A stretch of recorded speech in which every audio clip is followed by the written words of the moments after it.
दोस्तों, जो घटना मैं आपको सुनाने वाला हूँ वो घटना है गोरखपुर के अंतर्गत आने वाले चौरी चौरा मोहल्ले की।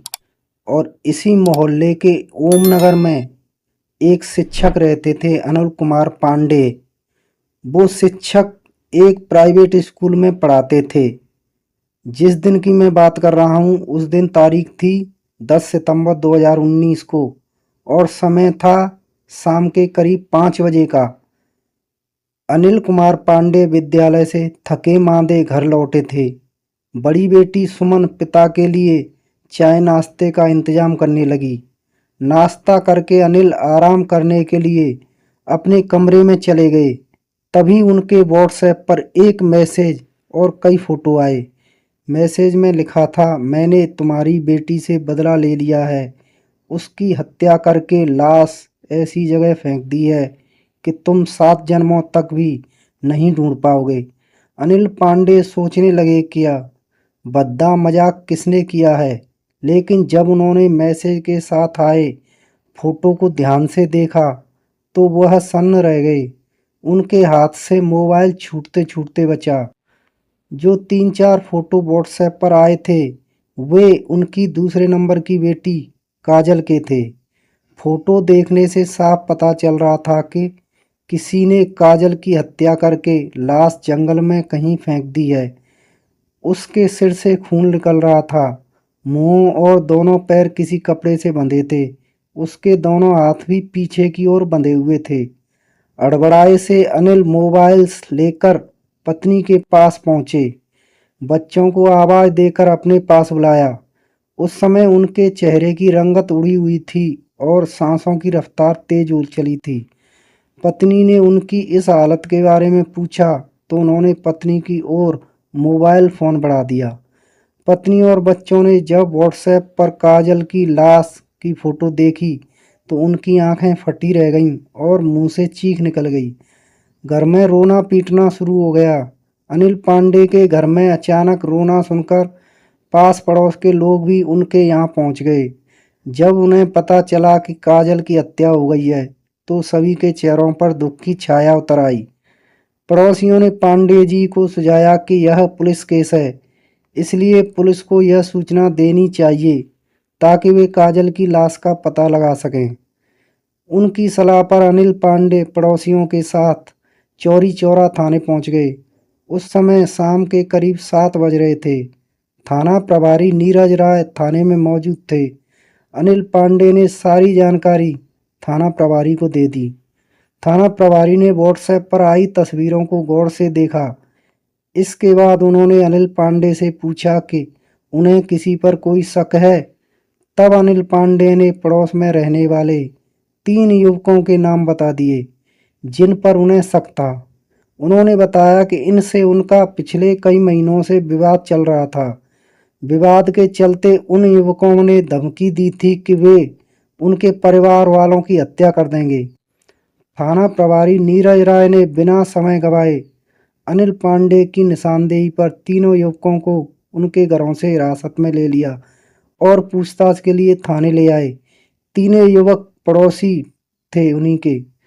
पुलिस ने तीनों युवकों से पूरी रात सख्ती से पूछताछ की। पूछताछ के दौरान कोई ऐसी वजह निकलकर सामने नहीं आई जिससे यह साबित होता कि काजल की हत्या उन्हीं 3 युवकों ने की है। तब पुलिस ने उन्हें कड़ी हिदायत देकर छोड़ दिया। अगले दिन सुबह अनिल पांडे को यह पता लगाने थाने पहुंचे कि उन तीनों ने किस वजह से बेटी की हत्या की थी। उन्होंने क्या बताया? थाना प्रभारी नीरज राय ने अनिल को बताया कि युवकों से काजल की हत्या की कोई ऐसी बात पता नहीं चल सकी जिससे उनकी संलिप्तता दिखती। फिलहाल उन्हें हिदायत देकर छोड़ दिया गया है। यह सुनकर अनिल पांडे मायूस हो गए। इसी बीच पुलिस को कहीं से एक चौंकाने वाली खबर मिली। सूचना यह थी कि बीते 2 युवकों को काजल का अपहरण करते देखा गया था। इस जानकारी के बाद अनिल पांडे ने भोपा बाजार चौराहा स्थित एक मोबाइल दुकानदार अनूप जायसवाल और उसके कर्मचारी विजय पाठक पर अपहरण कर बेटी की हत्या किए जाने की नामजद तहरीर थाना प्रभारी को दे दी। इसके पीछे एक खास वजह थी। अनिल पांडे ने बताया कि काजल और विजय पाठक के बीच कई दिनों से किसी बात को लेकर गहरा विवाद चल रहा था। संभव है इसी के चलते विजय और दुकानदार ने मिलकर बेटी का अपहरण किया हो और उसकी हत्या कर लाश जंगल में फेंक दी हो। अनिल पांडे की इस बात में थाना प्रभारी को दम नजर आ रहा था। अनिल पांडे की इस तहरीर पर पुलिस ने विजय पाठक और दुकान मालिक अनूप जायसवाल के खिलाफ अपहरण और हत्या का मुकदमा दर्ज कर लिया। मुकदमा दर्ज होने के बाद पुलिस ने दोनों को भोपा बाजार स्थित मोबाइल की दुकान से हिरासत में ले लिया। काजल की हत्या की सूचना थाना प्रभारी ने SSP doctor Sunil Gupta, CO Chauri Chaura Sumit Shukla को पहले ही दे दी थी और वह उन्हीं अधिकारियों के दिशा निर्देश पर फूंक फूंक कर कदम रख रहे थे। दुकान मालिक अनूप जायसवाल ने पूछताछ में बताया कि काजल को दुकान पर काम करने के लिए विजय पाठक लेकर आया था। वह मेहनती लड़की थी, इससे ज़्यादा वह काजल के बारे में कुछ नहीं बता सका। विजय ने पुलिस को बताया कि वह पांडे जी के पड़ोस में रहता है, इस वजह से उनके परिवार को अच्छी तरह से जानता है। कुछ दिनों पहले काजल ने उससे कहा था कि वह कोई नौकरी करना चाहती है। इस पर उसने दुकान मालिक से बात करके काजल को उसी दुकान पर नौकरी दिला दी थी। कुछ दिनों बाद काजल की बड़ी बहन सीमा ने भी काम करने की इच्छा जाहिर की और कहा कि जहां काजल काम करती है उसी दुकान पर उसकी भी नौकरी लगवा दो। जब इस बात की जानकारी काजल को हुई तो वो मुझसे जलने लगी थी। उसने कहा कि उसकी बहन को यहाँ नौकरी पर न रखवाएं, नहीं तो इसका अंजाम बहुत बुरा होगा। इसी बात को लेकर उसके और मेरे बीच में मतभेद हो गया था। इस बारे में चाहें तो आप सीमा से पूछ सकते हैं।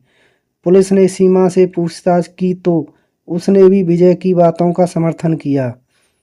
इस बात से यह बात तो तय हो गई कि विजय पाठक जो कह रहा था वह सच था, लेकिन काजल की लाश वाली तस्वीर भी झुठलाई नहीं जा सकती थी। इन सब से पुलिस इस सोच में फंसकर रह गई कि काजल की हत्या अनूप और विजय ने नहीं की तो फिर किसने की है। आखिर यह माजरा क्या है, हत्या की गुत्थी को कैसे सुलझाया जाए। काफ़ी सोच विचार के बाद पुलिस ने कानूनी कार्रवाई करके अनूप जायसवाल और विजय को हिरासत में ले लिया। पुलिस ने दोनों को कोर्ट में पेश किया, जहां से उन्हें जेल भेज दिया गया। घटना के तीसरे दिन यानी 12 सितंबर 2019 को सीओ सुमित शुक्ला ने थाना प्रभारी नीरज राय और स्वाट टीम के प्रभारी के साथ अपने कार्यालय में एक मीटिंग की।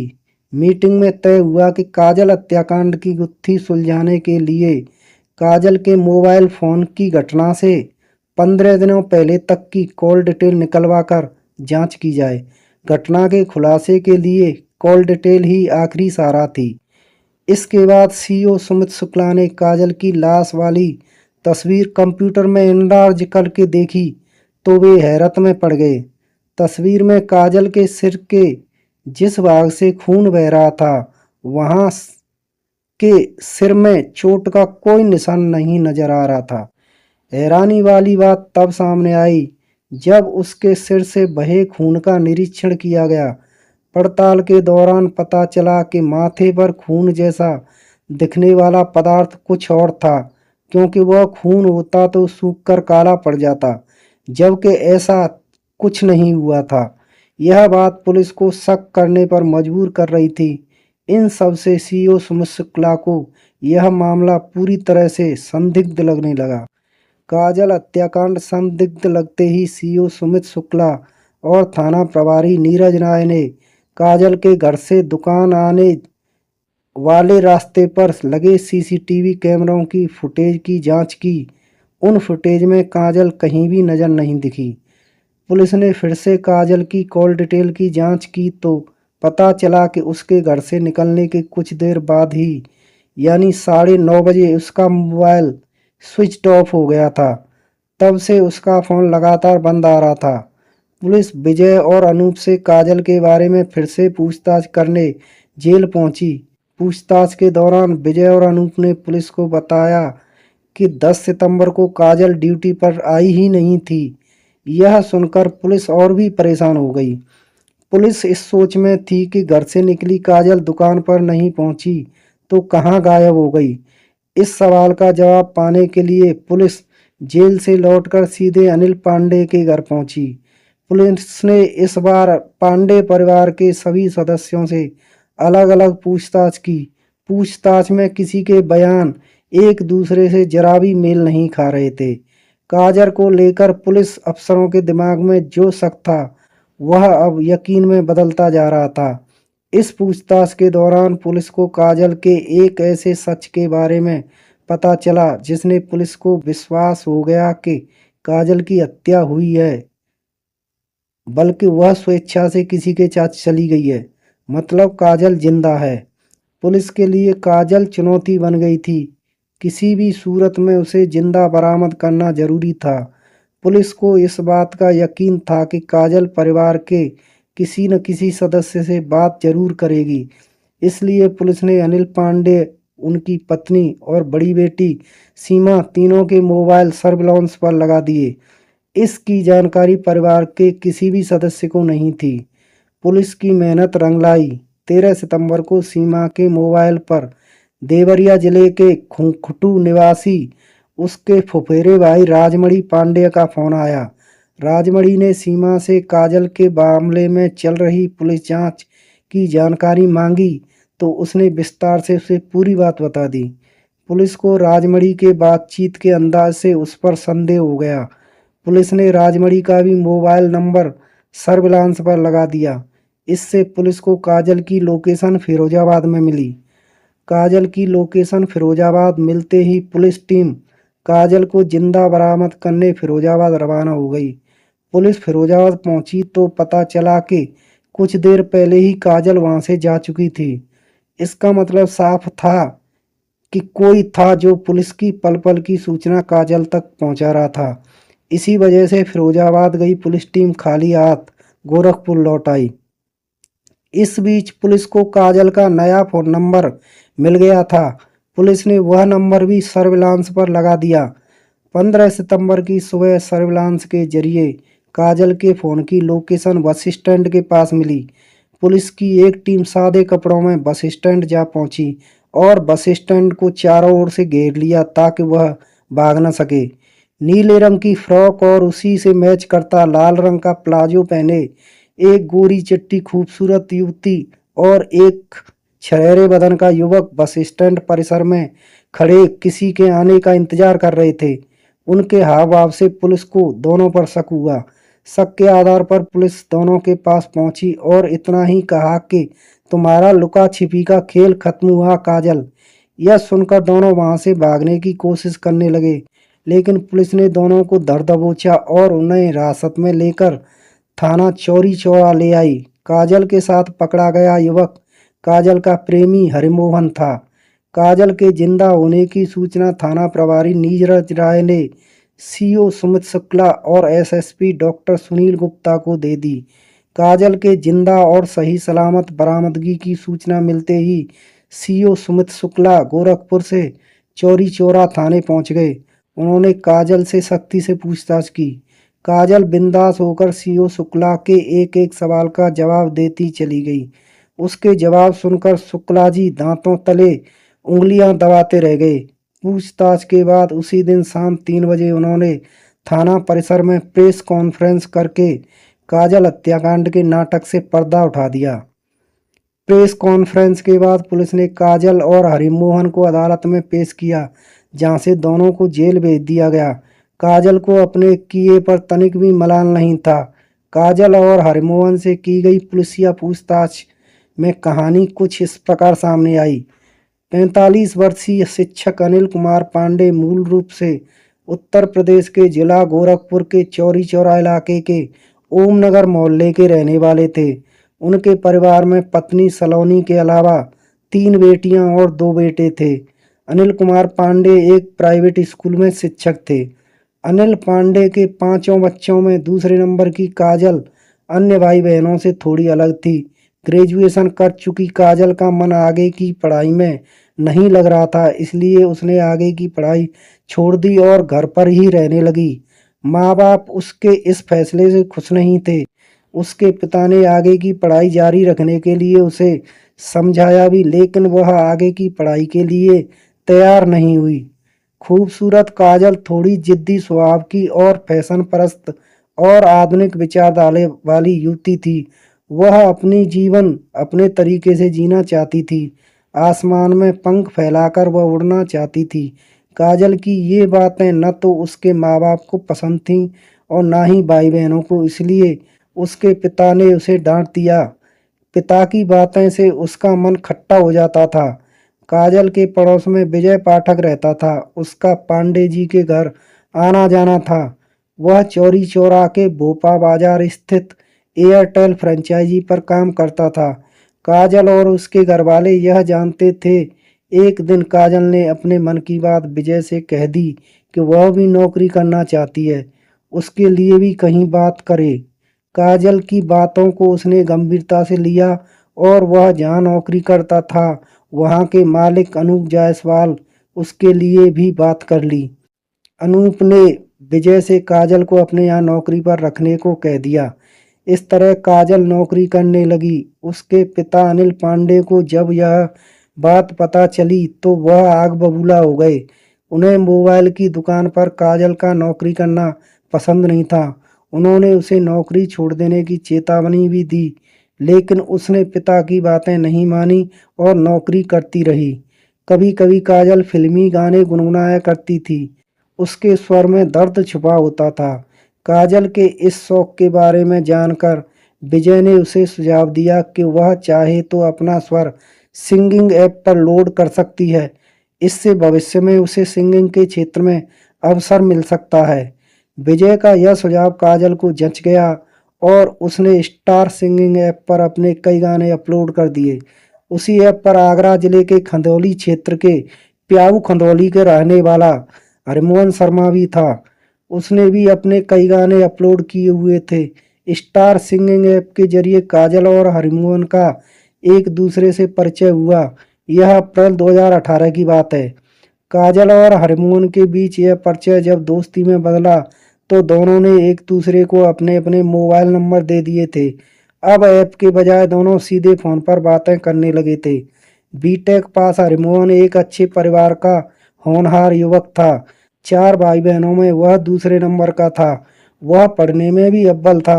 हरिमोहन आगरा में रहकर एक बड़े कोचिंग इंस्टीट्यूट से एसएससी के विद्यार्थियों को तैयारी कराता था।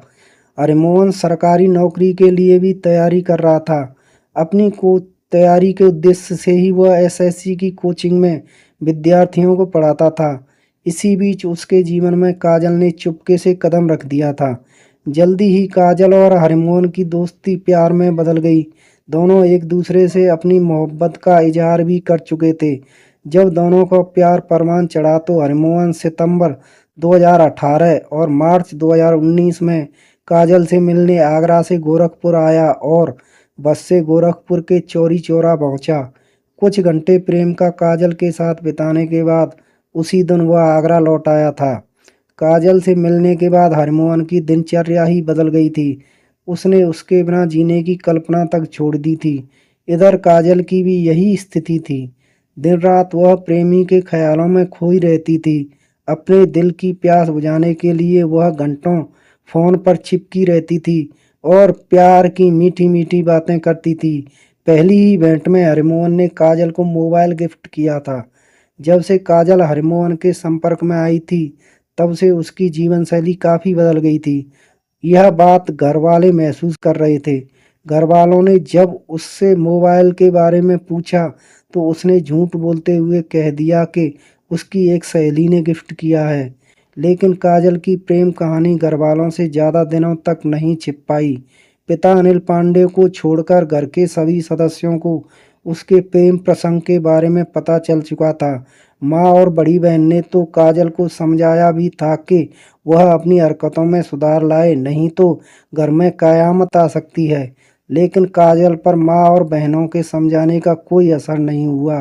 उसने ठान लिया था कि हरमोहन ही उसके जीवन का शहजादा है। उसके अलावा वह किसी अन्य पुरुष को अपने जीवन में जगह नहीं दे सकती है। काजल समझ चुकी थी कि उसके घरवाले इस रिश्ते के लिए राजी नहीं होंगे, जबकि वह हरमोहन के बिना नहीं जी सकती थी।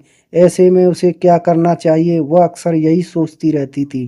काजल को टीवी के क्राइम सीरियल बहुत पसंद थे। सीरियल देखकर उसके दिमाग में विचारों की उठापटक होने लगी। जल्दी ही उसके मन में एक खतरनाक योजना आई। उसकी खतरनाक योजना यह थी कि वह दिखाने के लिए खुद की फर्जी हत्या करेगी और सारा इल्जाम किसी और पर डाल देगी। घरवाले थोड़े दिन उसकी याद में तड़पेंगे, फिर धीरे धीरे उसे भूल जाएंगे। दूसरी ओर वह हनीमून के साथ स्वच्छंद जीवन जीना चाहती थी। समय आने पर वह खुद को घरवालों के सामने आ जाएगी, पर घरवाले थोड़ा नाराज होंगे, लेकिन फिर उसे माफ कर अपना लेंगे। काजल ने यह बात हरमोहन को बताकर उसे भी योजना में शामिल कर लिया। अब उसे बस यही समय का इंतजार था। इसी बीच सीमा को लेकर काजल और विजय में विवाद हो गया। काजल बड़ी बहन सीमा को इसलिए अपने यहाँ नौकरी पर रखना नहीं चाहती थी कि उसकी योजना पर पानी फिर सकता था। वैसे भी घरवाले उस पर दबाव डाल रहे थे कि वह नौकरी छोड़ दे। लड़कियों का मोबाइल की दुकान पर नौकरी करना अच्छा नहीं होता। दूसरी ओर काजल हरमोहन के संपर्क में बनी हुई थी और उस पर दबाव डाल रही थी कि वो उसे जल्द से जल्द अपने साथ ले जाए। उसके घरवाले उसके बाहर निकलने पर कभी भी पाबंदी लगा सकते हैं। उसने अपनी योजना देवरिया में रहने वाले फुफेरे भाई राजमणि को भी बता दी थी। यह बात अगस्त 2019 के आखिरी सप्ताह की थी। योजना के मुताबिक 10 सितंबर 2019 की सुबह 9:30 बजे काजल अपना बड़ा पर्स लेकर यह कहकर घर से निकली कि वह दुकान पर अपना हिसाब करने जा रही है। आज के बाद वह नौकरी नहीं करेगी। हिसाब करके थोड़ी देर में घर लौट आएगी। यह सुनकर घरवाले खुश हुए कि चलो काजल में सुधार आ रहा है, लेकिन वे यह नहीं समझ पाए कि विश्वास की जमीन पर धोखे की काली चादर बिछाकर काजल उनके लिए संस्कारों को कलंकित करने वाली है। बहरहाल उसने पर्स से अपने सभी सर्टिफिकेट, आधार कार्ड, बैंक पासबुक आज जरूरी कागजात रख लिए ताकि जरूरत पड़ने पर उनका इस्तेमाल कर सके। उधर हरमोहन चौरी चौरा आकर टेम्पो स्टैंड पर खड़ा उसका इंतजार कर रहा था। जैसे ही काजल वहां पहुंची, सबसे पहले उसने उसका फोन स्विच ऑफ करा दिया। टेम्पो से दोनों कुसमी जंगल में स्थित वन सप्तमी माता मंदिर गए। हरमोहन अपने साथ ग्लिसरीन और लाल रंग ले आया था। उसने ग्लिसरीन में लाल रंग मिलाकर खून तैयार किया। जंगल के एकांत जगह पर जाकर काजल के सिर पर ग्लिसरीन से बना नकली खून उड़ेल दिया। उसने बाद में हरमोहन ने काजल के हाथ, पैर और मुंह बांधकर अपने मोबाइल से 3-4 एंगल से फोटो खींचे, जिसे देखने से ऐसा लगे कि बदमाशों ने अपहरण कर उसकी हत्या कर लाश जंगल में फेंक दी हो। फोटो खींचने के बाद दोनों वहां से मोहद्दीपुर आए। वहां वी मार्ट बाजार से हरमोहन ने काजल के लिए कपड़े खरीदे। फिर दोनों टेम्पो से नौसड़ चौराहे पहुंचे। दोनों ने वहां एक रेस्टोरेंट में नाश्ता किया। नौसड़ से ही आगरा जाने वाली एसी बस में सवार होकर दोनों आगरा पहुंच गए। बीच रास्ते में हरमोहन ने काजल का सिम तोड़कर चलती बस से बाहर फेंक दिया और सेट भी फेंक दिया। फिर उसी बस में बैठे बैठे उसने काजल की नकली हत्या की सभी तस्वीरें उसके पिता अनिल कुमार पांडे के व्हाट्सएप पर भेज दी। बहरहाल पुलिस ने राजमणि पांडे को भी आरोपी बना लिया। उसका दोष यह था कि वह पुलिस की गतिविधियों की सूचना काजल तक पहुंचाता रहा था। पुलिस ने काजल की सही सलामत बरामदगी के बाद जेल में बंद विजय पाठक और अनूप जायसवाल को रिहा कर दिया। पुलिस ने अपनी हत्या की कहानी गढ़ने, झूठे सबूत तैयार करने, पुलिस को गुमराह करने और सोशल मीडिया पर अफवाह फैलाने की आईपीसी की धाराओं 364, 193, 419, 468/34 और 66D आईटी एक्ट में दोनों के विरुद्ध मुकदमा दर्ज कर लिया था। काजल और हरमोहन ने पुलिस के सामने इकरार किया था कि जेल से छूटने के बाद दोनों शादी करेंगे। जिंदगी रहने तक एक दूसरे से कभी अलग नहीं होंगे।